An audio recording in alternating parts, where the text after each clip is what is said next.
Good morning students. आज हम करने जा रहे हैं गद्य खंड जो आरोह भाग 1 है उसका फर्स्ट चैप्टर, गद्य खंड का फर्स्ट चैप्टर यानी कि नमक का दरोगा, जो कि मुंशी प्रेमचंद जी द्वारा रचित है। उचित प्रकार की शिक्षा का अर्थ है प्रज्ञा को जागृत करना तथा समन्वित जीवन का पोषण करना, और केवल ऐसी ही शिक्षा एक नवीन संस्कृति तथा शांतिमय विश्व की स्थापना कर सकेगी। देखिए, ये जहाँ से गद्य खंड स्टार्ट होता है आरोह भाग 1 का, ये वहाँ से कुछ पंक्तियाँ, कुछ लाइनें दी गई हैं।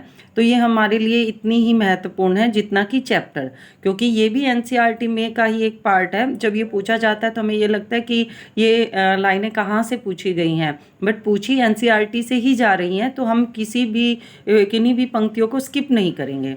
इसलिए, क्योंकि पढ़ना एक अलग चीज़ होती है, एक रीडिंग करना और एक स्मार्ट रीडिंग करना एक अलग चीज़ होती है। यानी आप जब भी किसी कंसेप्ट को आप पढ़ते हैं तो इस तरीके से पढ़िए कि उसमें से प्रश्न निकले अपने आप, यानी कि आपको ये लगे, एक यूज़फुल लगे कि यहाँ से प्रश्न पहले भी बना है और इस तरह के प्रश्न हमेशा बनते रहे हैं और ये एनसीईआरटी से ही पूछे जा रहे हैं। तो चलिए स्टार्ट करते हैं। एक बार फिर पढ़ लेते हैं। उचित प्रकार की शिक्षा का अर्थ है प्रज्ञा को जागृत करना। प्रज्ञा होती है बुद्धि को जागृत करना तथा समन्वित जीवन का पोषण करना, और केवल ऐसी ही शिक्षा एक नवीन संस्कृति तथा शांतिमय विश्व की स्थापना कर सकेगी। किसने कहा है? जे कृष्ण मूर्ति। आगे देखिए, कोई भी पुस्तक कुछ शब्दों का संघात है। शब्दों के समूह ही तो पुस्तक कहलाते हैं, परंतु वे शब्द सजाकर इस प्रकार रखे गए होते हैं कि उनमें हम एक अर्थ पाते हैं। ये शब्द हैं हजारी प्रसाद द्विवेदी जी के कहे हुए, और उन्हीं के द्वारा रचित है साहित्य का व्याकरण, यानी कि जो आलोचनात्मक ग्रंथ उन्होंने लिखे हैं। तो यहाँ पर आपके एक ही नहीं बल्कि 3 प्रश्न इसमें बन जाते हैं। ये पंक्तियाँ देकर पूछा जा सकता है किसके ये द्वारा कही गई है, तो आपको याद रखना है हजारी प्रसाद द्विवेदी द्वारा। ये पंक्तियाँ किस पुस्तक से ली गई है? साहित्य का व्याकरण। साहित्य का व्याकरण क्या है? आलोचनात्मक ग्रंथ। कलाकार होने के लिए जरूरी है कि वह चीजों को कस कर पकड़े और अनुभव को स्मृति को अभिव्यक्ति में, तत्व को रूप में ढाले। अब यहाँ के मीनिंग जानना आपको जरूरी नहीं है कि इसका क्या अर्थ बनता है, आपको ये लाइनें याद रखनी है। आप इसको एसोसिएट कर सकते हो एक दूसरे के साथ और किसी भी तरीके से याद रख सकते हो जिस तरीके से आपको पॉसिबिलिटी ज़्यादा लगती है याद रखने की। तो आपको ध्यान रखना है, कला का प्रयोजन अनसर्ट फिशर के ये शब्द हैं, तो ये भी आपको याद रखने हैं। नेक्स्ट है, कहानी शायद समय की कला है। समय के साथ कहानी अनेक प्रकार की कलाएं दिखाती हैं। कभी वर्षों को समेट कर एक क्षण में बांध लेती है, कभी क्षण को खोलकर वर्षों में फैला देती है, कभी समय के दायरे को तोड़ती है, तो कभी टुकड़ों को जोड़कर एक दायरा बनाती है। कहानी और फैंटेसी नामवर सिंह द्वारा रचित है, आलोचनात्मक ग्रंथ है कहानी और फैंटेसी। तो आपको याद रखना है, कहानी शायद समय की कला है। ये शब्द कहाँ से लिए गए हैं? कहानी और फैंटेसी में से लिए गए हैं। किसके द्वारा रचित है? ये नामवर सिंह जी द्वारा रचित है। तो देखिए कितने सारे प्रश्न होते हैं, और जब हम एग्जाम में देखते हैं तो हमें ये लगता है कि ये प्रश्न तो साहित्य से पूछे गए हैं या एमए लेवल पर पूछे गए हैं, बट सारे हैं ये सारे 9 to 12 के एनसीईआरटी में बहुत कुछ है।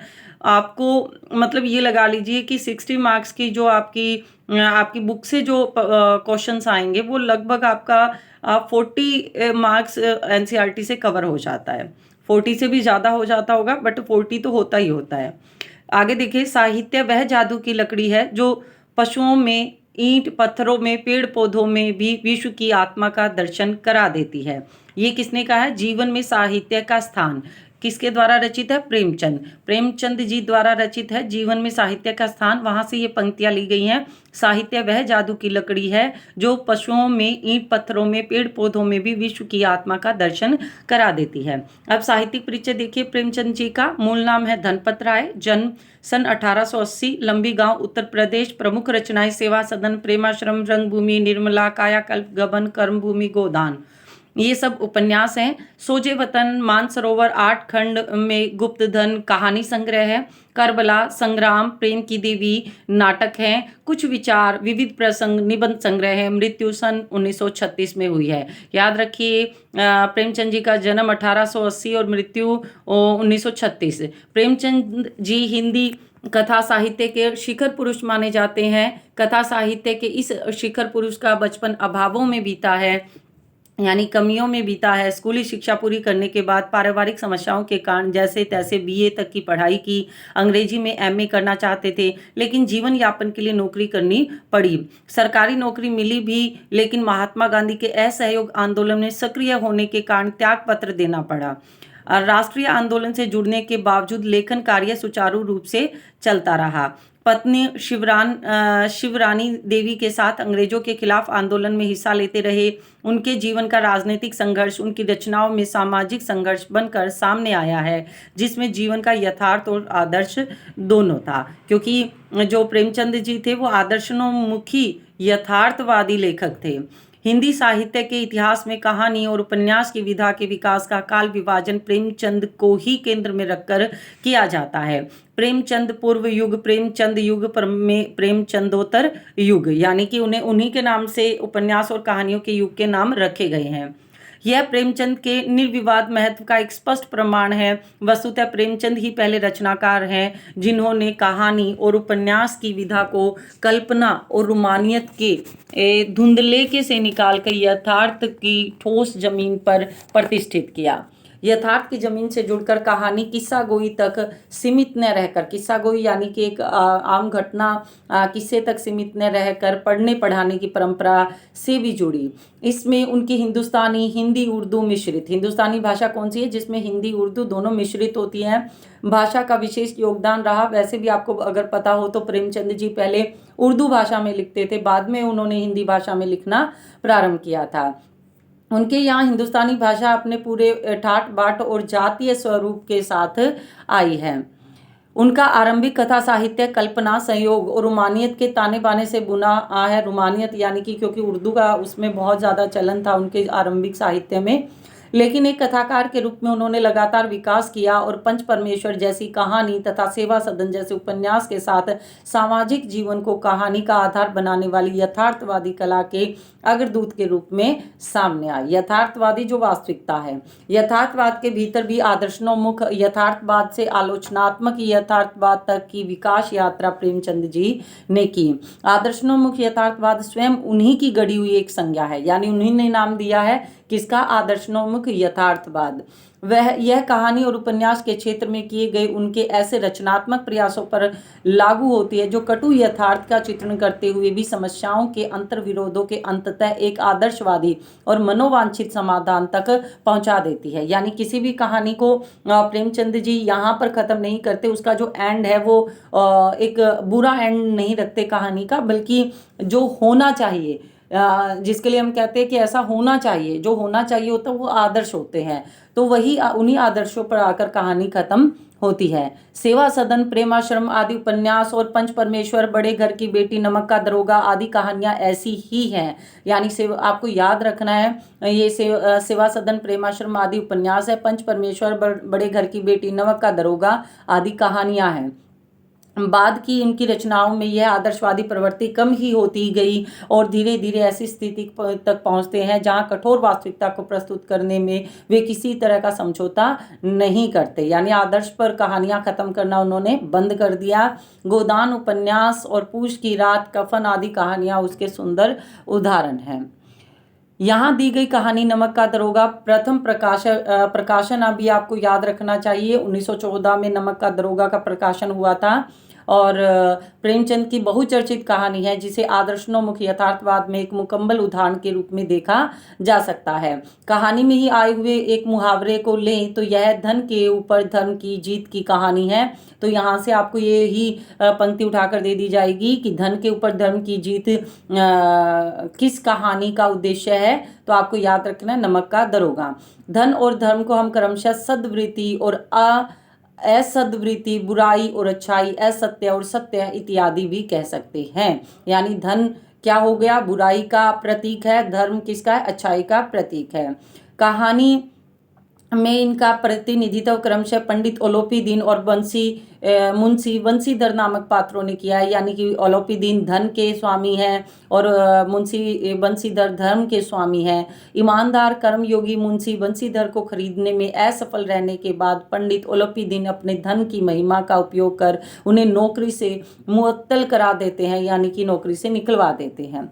लेकिन अंततः सत्य के आगे उनका सिर झुक जाता है। वे सरकारी महकमे से बर्खास्त बंसीधर को बहुत ऊंचे वेतन और भत्ते के साथ अपनी सारी जायदाद का स्थायी मैनेजर नियुक्त करते हैं। कौन करते हैं? ओलोपीदीन। किसको? बंसीधर को। और खुद ही उनको सरकारी नौकरी से निकलवा देते हैं और गहरे अपराध बोध से भरी हुई वाणी से निवेदन करते हैं। परमात्मा से यही प्रार्थना है कि वह आपको सदैव वही नदी के किनारे वाला बेमुरब्बत उद्दंड किंतु धर्मनिष्ठ दरोगा बनाए रखे।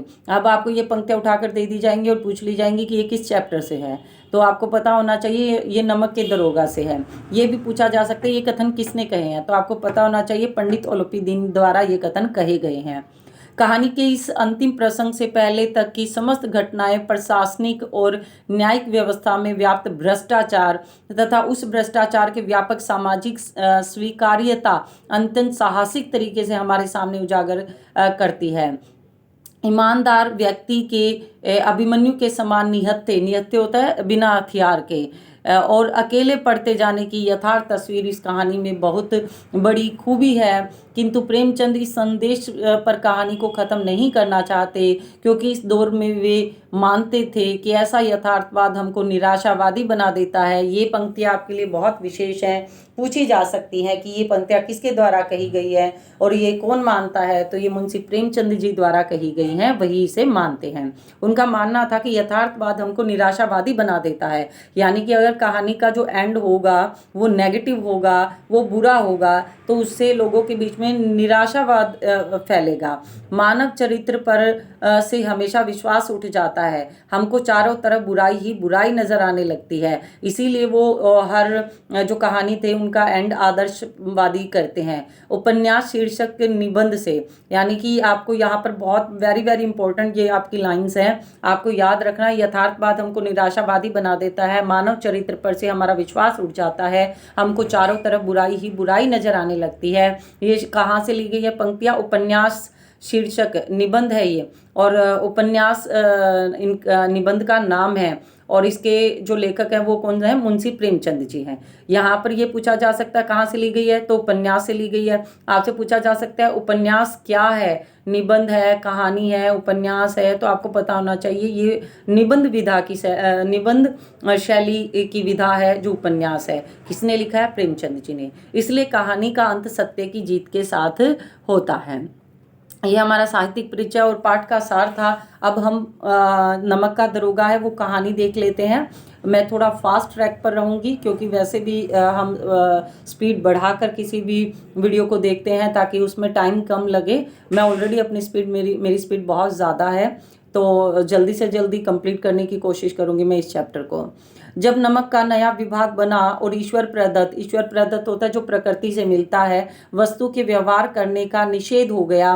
प्रकृति से क्या मिला है हमें? नमक। और नमक का क्या हो गया? व्यवहार करना, यानी कि आदान प्रदान करना निषेध हो गया। निषेध जिसको बैन कहा जाता है, तो लोग चोरी छिपे इसका व्यापार करने लगे, यानी कि स्मगलिंग करने लगे। अनेक प्रकार के छल प्रपंचों का सूत्रपात हुआ। छल प्रपंच यानी स्मगलिंग करेंगे तो बहुत सारे उन्हें ऐसे तरीके अपनाने पड़ेंगे जिससे लोगों को पता ना लगे और उसकी स्मगलिंग भी, नमक की स्मगलिंग भी हो जाए।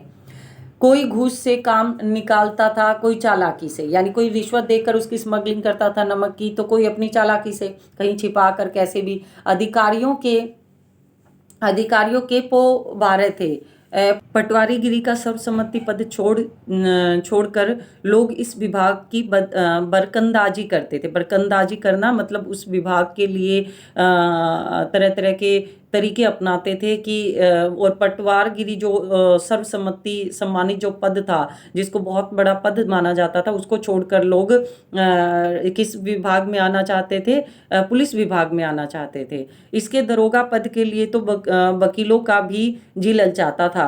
यह वह समय था जब अंग्रेजी शिक्षा और ईसाई मत को लोग एक ही वस्तु समझते थे, यानी लोगों को ज़्यादा ज्ञान नहीं था उस समय, तो अंग्रेजी शिक्षा जो ईसाई लोग थे उनको भी अंग्रेज समझते थे और जो अंग्रेजी शिक्षा पढ़ते थे उनको भी अंग्रेज समझा जाता था।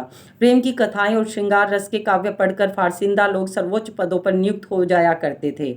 यानी कि प्रेम की कथाएं जैसे कि जूलियट और प्रेम की कथाएं जैसे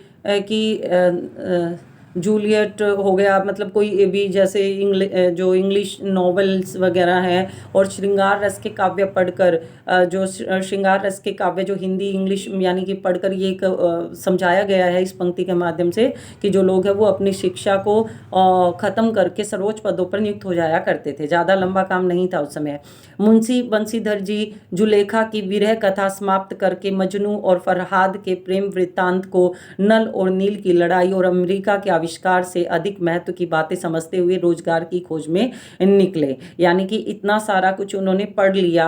मुंशी बंसीधर थे, उन्होंने अपनी पढ़ाई खत्म कर ली। अपनी पढ़ाई के दौरान उन्होंने जुलेखा की विरह कथा समाप्त की, मजनू को और फरहाद के प्रेम वृत्तांत उन्होंने पढ़े, नल और नील की लड़ाई भी पढ़ी, अमेरिका का आविष्कार कैसे हुआ और मतलब सारा कुछ उन्होंने अपनी पढ़ाई थी वो खत्म कर ली और रोजगार की खोज में निकले। उनके पिता एक अनुभवी पुरुष थे, यानी उन्हें बहुत एक्सपीरियंस था। समझाने लगे, बेटा घर की दुर्दशा देख रहे हो, ऋण के बोझ से दबे हुए हैं। ऋण होता है कर्ज, कर्ज के बोझ से दबे हुए हैं। लड़कियां हैं वह घास फूस की तरह बढ़ती चली जाती है। लड़कियों को घास फूस की तरह बढ़ता हुआ क्यों दिखाया गया है? क्योंकि जैसे खरपतवार होती है वो बिना किसी केयर के ही वो फलती फूलती रहती है। ठीक इसी तरह पुराने समय में जो लड़कियां थी उनके लिए भी यही माना जाता था कि उन्हें किसी प्रकार की केयर या प्यार की ज़रूरत नहीं होती, वो नेचुरली अपने आप बढ़ती रहती है। मैं कगारे पर का वृक्ष हो रहा हूँ। कौन? जो बंसीधर के पिता थे वो कह रहे कि मैं कगारे पर का वृक्ष हो रहा हूँ, यानी कि मेरी उम्र है वो मैं बूढ़ा हो चुका हूँ, और कगारे होता है किनारे पे खड़ा एक वृक्ष जो कभी भी गिर सकता है। न मालूम कब गिर पड़ूं। अब तुम ही घर के मालिक मुख्तार हो, यानी कि आप ही घर के मालिक हो, मुख्तार हो, जो कि हिसाब किताब करने वाला है। नौकरी एक में ओहदे की ओर ध्यान मत देना, यानी नौकरी में कोई पद है उसकी तरफ आप मत देखना। यह तो पीर का मजार है, निगाह चढ़ावे पे रखना। जो पद है वो तो पीर का मजार है। आपको किस पे ध्यान रखना है? बंसीधर को समझा रहे उनके पिता कि तुम्हें ध्यान रखना है, निगाह चढ़ावे और चादर पर रखनी है, यानी कि कौन कितनी रिश्वत दे सकता है तुम्हें उस पर ध्यान रखना है। ऐसा काम ढूंढना जहां कुछ ऊपरी आय हो, यानी कि रिश्वत मिल जाए। मासिक वेतन तो पूर्णमासी का चांद है, जो एक दिन दिखाई देता है और घटते घटते लुप्त हो जाता है। मासिक वेतन जो महीने की सैलरी मिलती है वो तो क्या है? पूर्णमासी का चांद, यानी कि जो कि पूनम की रात को दिखाई देता है पूरा चांद, एक ही दिन दिखाई देता है और घटते घटते लुप्त यानी कि गायब हो जाता है। तो जो मासिक आय है वो भी पूर्णमासी की चांद की तरह धीरे धीरे गायब हो जाती है। ऊपरी आय बहता हुआ स्रोत है। बहता हुआ स्रोत यानी एक नदी है जिससे सदैव प्यास बुझती है। वेतन मनुष्य देता है, इसी से उसमें वृद्धि नहीं होती, यानी जो वेतन है वो मनुष्य देता है इसलिए उसमें कोई वृद्धि नहीं होती। ऊपरी जो आमदनी है वो ईश्वर देता है, इसी से उसकी बरकत होती है। ऊपरी आमदनी ईश्वर देता है, इसी से उसकी बरकत होती है। तुम स्वयं विद्वान हो। किसको कह रहे हैं? बंसीधर को, उनके पिताजी। तुम्हें क्या समझाऊं? इस विषय में विवेक की बड़ी आवश्यकता है, यानी कि आपको बुद्धि से काम लेना चाहिए, समझ से काम लेना चाहिए। मनुष्य को देखो, उसकी आवश्यकता को देखो और अवसर को देखो, यानी कि मनुष्य को देखो कि किस किस्म का मनुष्य है, कितना आपको दे सकता है, कितना आप उससे रिश्वत ले सकते हो। उसकी आवश्यकता को देखो, अगर उसकी ज़रूरत बड़ी होगी, उसे किसी चीज़ की बहुत ज़्यादा आवश्यकता है, तो वो आपको किसी भी हद तक की रिश्वत देगा। और अवसर को देखो, मौका भी देखो कि किस मौके पर वो फंसा है, कितना उससे आप वसूल कर सकते हो। उसके उपरांत जो उचित समझो करो। गरज वाले आदमी के साथ कठोरता करने में लाभ ही लाभ है, यानी जिसको तुमसे मतलब होगा उसके साथ आप कठोर बनो, उसको डराओ, तो आपको उससे क्या मिलेगा? लाभ ही लाभ मिलेगा। लेकिन बेगर्ज को दांव पर पाना जरा कठिन है, यानी जिसको आपसे कोई गर्ज नहीं है उससे आप कोई रिश्वत नहीं ले सकते। इन बातों को निगाह में बांध लो, यह मेरी जन्म भर की कमाई है। ये मुंशी बंसीधर जो हैं, उनके पिताजी मुंशी हैं, वो उनको समझा रहे हैं। इस उपदेश के बाद पिताजी ने आशीर्वाद दिया। बंसीधर आज्ञाकारी पुत्र थे, ये बातें ध्यान से सुनी और तब घर से चल खड़े हुए। इस विस्तृत संसार में उनके लिए धैर्य अपना मित्र, बुद्धि अपनी पथ प्रदर्शक और मन ही अपना सहायक था। लेकिन अच्छे शकुन से चले थे। यानी कि इस पूरे संसार में उन्होंने अपने पिता की बात तो सुनी, लेकिन वो बड़े धैर्य से काम लेते थे, बुद्धि से ही, अपनी बुद्धि से काम लेते थे, और आत्मविश्वास बड़ा अच्छा था उनका। लेकिन अच्छे शकुन से निकले थे, यानी शुभ संकेत उनको मिले जो घर से निकले। जाते ही जाते नमक विभाग में दरोगा पद पर प्रतिष्ठित हो गए। ये वो विभाग था जिसके लिए सभी लोग प्रयास कर रहे थे कि वहां पर उन्हें भी नौकरी मिल जाए। वेतन अच्छा और ऊपरी आय का तो ठिकाना ही न था। वृद्ध यानी बूढ़े मुंशी जी को सुख संवाद मिला। जब नौकरी लगने का पता लगा तो उन्हें बहुत अच्छा लगा, तो फूले न समाये। महाजन कुछ नरम पड़े, यानी कि जो उनसे कर्ज वगैरह मांगते थे वो उनके सामने थोड़े नरम पड़ गए, क्योंकि अब वो दरोगा बन चुके थे। कलवार की आशा लता लहराई। कलवार यानी कि जो उनकी इच्छाएं थी, उनकी इच्छाएं में बढ़ोतरी हुई। पड़ोसियों के हृदय में सूल उठने लगी, क्योंकि पड़ोसियों को उनसे क्या होने लगी, जलन होने लगी, क्योंकि उन्हें इतना अच्छा जो पद मिल गया था। जाड़े के दिन थे और रात का समय। नमक के सिपाही चौकीदार नशे में मस्त थे। मुंशी बंसीधर को यहाँ आए अभी 6 महीनों से अधिक न हुए थे, लेकिन इस थोड़े समय में ही उन्होंने अपनी कार्यकुशलता और उत्तम आचार से अफसरों को मोहित कर लिया था। अफसर लोग उन पर बहुत विश्वास करने लगे। नमक के दफ्तर में 1 मील पूर्व की ओर जमुना बहती थी। पूर्व यानी कि पूर्व दिशा में 1 मील, जो दफ्तर था उससे 1 मील दूर पूर्व दिशा में क्या बहती थी, जमुना, यानी कि यमुना नदी। उस पर नावों का एक पुल बना हुआ था, यानी कि वहां पर जो नाव थी वो आती जाती थी, वहां पर एक पुल भी बना हुआ था। दरोगा जी किवाड़ बंद किए मीठी नींद में से सो रहे थे। अचानक आंख खुली तो नदी के प्रवाह की जगह गाड़ियों की गड़गड़ाहट या मल्लाहों का कोलाहल सुनाई दिया। मल्लाह जो गाड़ी चलाते हैं, तो उनका शोर शराबा उनको सुनाई दिया। किसको? मुंशी बंसीधर, जो बंसीधर दरोगा थे उनको। उठ बैठे, इतनी रात गई, गाड़ियां क्यों नदी के पार जाती हैं? कौन सोच रहे हैं? बंसीधर जी। अवश्य कुछ न कुछ गोलमाल है। तर्क ने भ्रम को पुष्ट किया, यानी पहले उनको लगा कि उनको भ्रम हो रहा है, लेकिन जब उन्होंने अपने आप को एक तर्क दिया, लॉजिक दिया कि ये जो इतनी रात को गाड़ियां कैसे जा सकती है, तो उनको ये लगा कि उनका भ्रम नहीं है, ये सच है। वर्दी पहनी, तमंचा जेब में रखा, तमंचा रिवॉल्वर जो होती है वो जेब में रखा, और बात की बात में घोड़ा बढ़ाए हुए पुल पर आ पहुंचे। यानी कि तुरंत उसी समय वहां से निकल गए घोड़ा लेकर और पुल पर आ पहुंचे। गाड़ियों की एक लंबी कतार पुल के पार जाती दिखी। डांट कर पूछा, किसकी गाड़ियां हैं?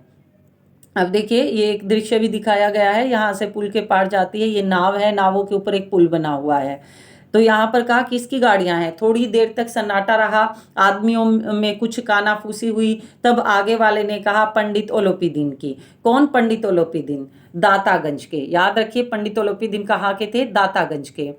मुंशी बंसीधर चौके। पंडित ओलोपीदीन इस इलाके के सबसे प्रतिष्ठित जमींदार थे, यानी सभी उनको जानते थे, पैसे वाले थे, लाखों रुपए का लेन देन करते थे। इधर छोटे से बड़े कौन ऐसे हैं जो उनके ऋणी न हो, और व्यापार भी बड़ा लंबा चौड़ा था, बड़े चलते पुर्जे आदमी थे। अंग्रेज अफसर उनके इलाके में शिकार खेलने आते और उनके मेहमान होते। बारह मास सदाव्रत चलता। सदाव्रत यानी कि खाना पीना जो था वो 12 मासी यानी 12 महीने चलता रहता था।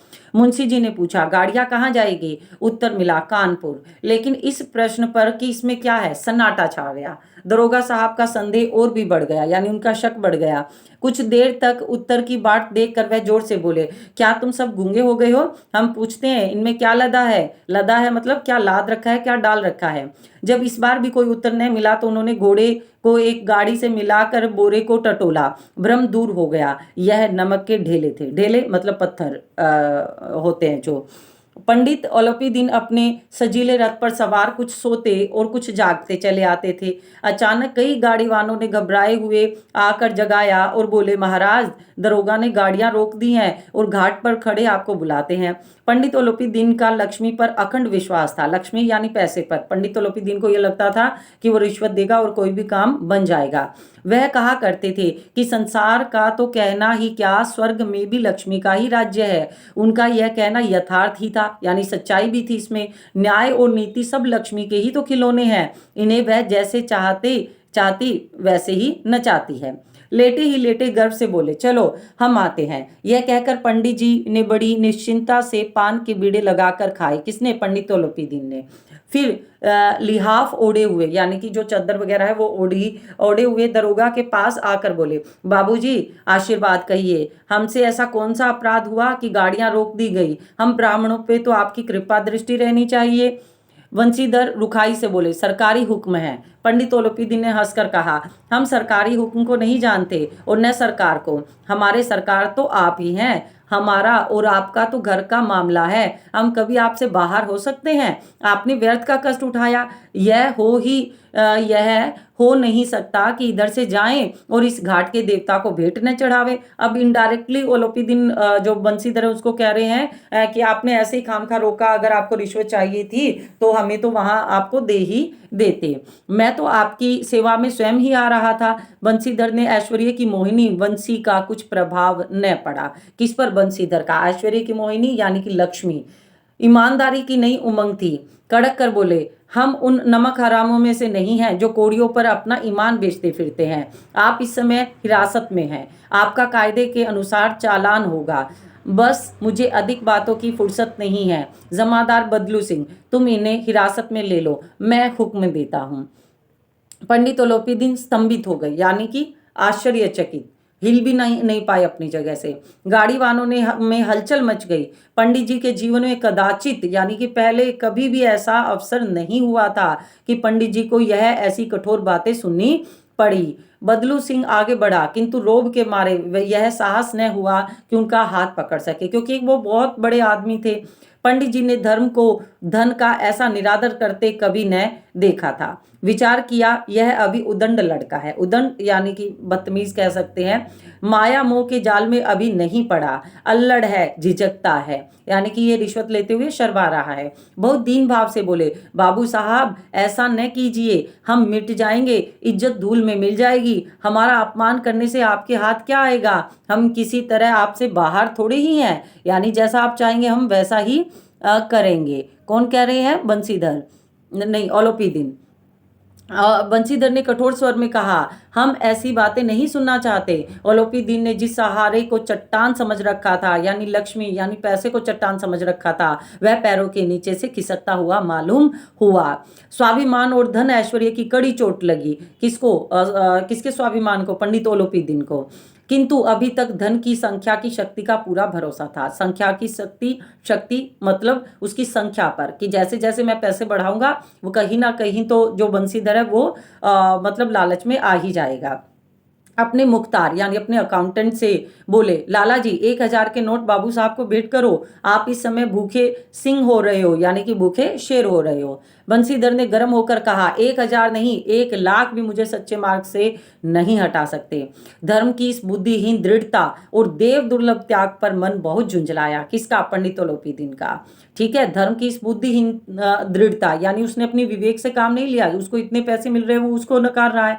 और देव दुर्लभ त्याग, देवों में दुर्लभ, जो मुश्किल से मिलता है, देखने को मिलता है, ऐसा त्याग, यानी जो त्याग हमें देवों में भी मुश्किल से देखने, देवताओं में मुश्किल से देखने को मिलता है, ऐसा त्याग किसमें था? बंसीधर में था, जिसको देखकर पंडित ओलोपीदीन को बहुत झुंझलाहट पैदा हुई। अब दोनों शक्तियों में संग्राम होने लगा। कि दोनों शक्तियां कौन सी? धन और धर्म की। धन ने उछल उछल कर आक्रमण करना शुरू किया, यानी 1,000 से 2,000, 2,000 से 3,000, 3,000 से 10,000, 10,000 से 15,000, इसलिए उछल उछल कर कहा गया है कि आक्रमण करना शुरू किया। 1 से 5, 5 से 10, 10 से 15 और 15 से 20,000 तक नौबत पहुंची। किंतु धर्म अलौकिक वीरता के साथ इस बहुसंख्यक सेना के सम्मुख अकेला पर्वत की भांति अटल अविचलित खड़ा रहा। अटल जो कि स्थिर होता है, ठीक है, और अविचलित होता है जो अपने स्थान से विचलित ना हो, मतलब भटके ना, परेशान न हो। ओलोपीदीन निराश होकर बोले, अब इससे अधिक मेरा साहस नहीं, आगे आपको अधिकार है। यानी मैं तो जितना आपको दे सकता था उतना बता दिया, अब आप खुद ही मांग लीजिए आपको कितना चाहिए। बंसीधर ने अपने जमादार को ललकारा। बदलू सिंह मन में दरोगा जी को गालियां देता हुआ पंडित ओलोपीदीन की ओर बढ़ा। पंडित घबरा कर 2-3 कदम पीछे हट गए। अंत्यंत दीनता से बोले, बाबू साहब ईश्वर के लिए मुझ पर दया कीजिए, मैं 25,000 पर निपटारा करने को तैयार हूँ। असंभव बात है। कौन कहते हैं? बंसीधर। ओलोपीदीन कहते हैं 30,000 पर। बंशीधर कहते किसी तरह भी संभव नहीं। ओलोपीदिन क्या 40,000 पर भी नहीं? बंशीधर कहते 40,000 नहीं, 40 लाख पर भी असंभव है। बदलू सिंह इस आदमी को अभी हिरासत में ले लो, अब मैं एक शब्द भी नहीं सुनना चाहता। धर्म ने धन को पैरों तले कुचल डाला। ओलोपीदिन ने एक हष्ट पुष्ट मनुष्य को हथकड़ियां लिए हुए अपनी तरफ आते देखा। चारों ओर निराश और कातर दृष्टि से देखने लगे। निराश यानी उन्हें कोई उम्मीद नजर नहीं आई बंशीधर से पीछा छुड़ाने की। कातर दया की दृष्टि से देखने लगे। इसके बाद एकाएक मूर्छित होकर गिर पड़े, यानी कि ओलोपीदिन क्या थे? बेहोश हो गए। आज के लिए हम इतना ही करेंगे। नेक्स्ट पार्ट है जो पार्ट 2 है वो हम अगली वीडियो में करेंगे, वरना वीडियो बहुत लंबी हो जाएगी, इसलिए हम वो पार्ट 2 में करेंगे। आज के लिए इतना ही। चैनल को लाइक कीजिएगा, सब्सक्राइब कीजिएगा और कोशिश कीजिएगा अगर आपको वीडियो पसंद आती है तो कमेंट ज़रूर कीजिएगा। आज के लिए इतना ही। धन्यवाद।